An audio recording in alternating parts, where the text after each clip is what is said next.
twese kinesha kutuyamba kwataganisa ninga okushuganisa emirimo y'ekibina ekya People's Front for Freedom okurigira hari banywana ba Adios Denmark bino mugisha batungo kumanyisibwa mu majingo ga shamushanze kiro ngo yaterra hamadara kugwa hansi ahari Grand Holiday Hotel Limited bwanyimanukwe kwirukangiza bwa owabyamaka clinic aho bamwiha kumutwara Mayanja Memorial Hospital aho yafera amakuru ganshanga nantakimiterana cyaryo muka imbere ya senior public relations officer wa Bishop Stewart University mchara rozo bankora barangira ngo Denmark yafu mubuza wakuterera noha at brother way yitwachi angira ngo Denmark barashuma steps ariko rwo mu Grand Holiday aro steps abara kujumanya hari tatitwe ya missing step yemwe yagwa umutwe yabantu ko yabanza hansi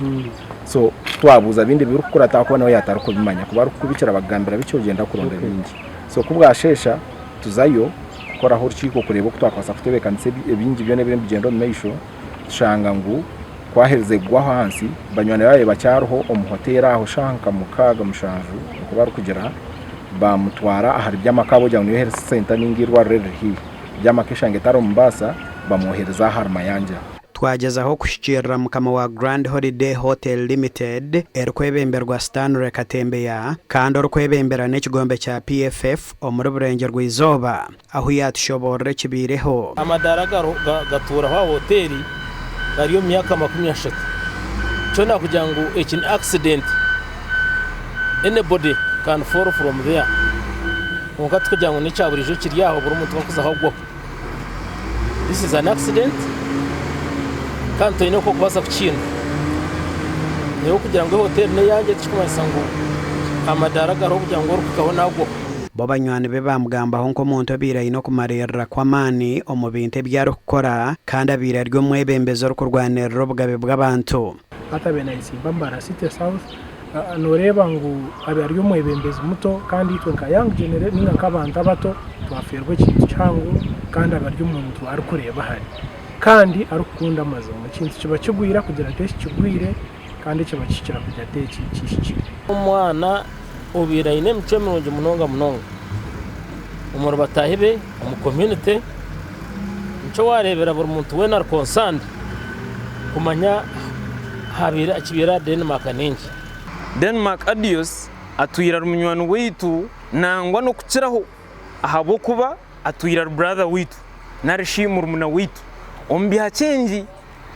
Adios abari champion omu leadership abari champion omu change omu kusikinga change omu ihanga ryitu rya Uganda Denmark abajo mwana ari corporate kandi ari kugenda na buri omwe wena nko kuwiza kasita oburyo mu struggle Denmark yuwizira ryo mu struggle abena kwakira mukwatagana Denmark aje cyamwebuzaho akukabaraho jabena atukizaho arakukizaho na politics Denmark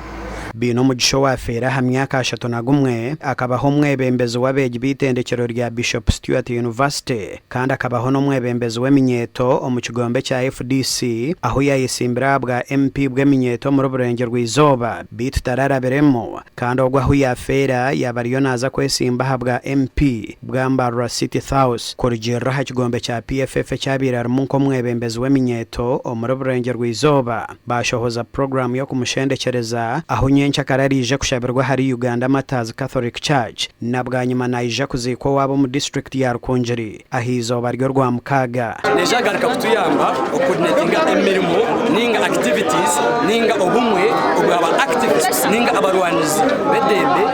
nde Edwin Ram ahabwa TV West agacenchire amazina Denmark Adios Denmark I am spy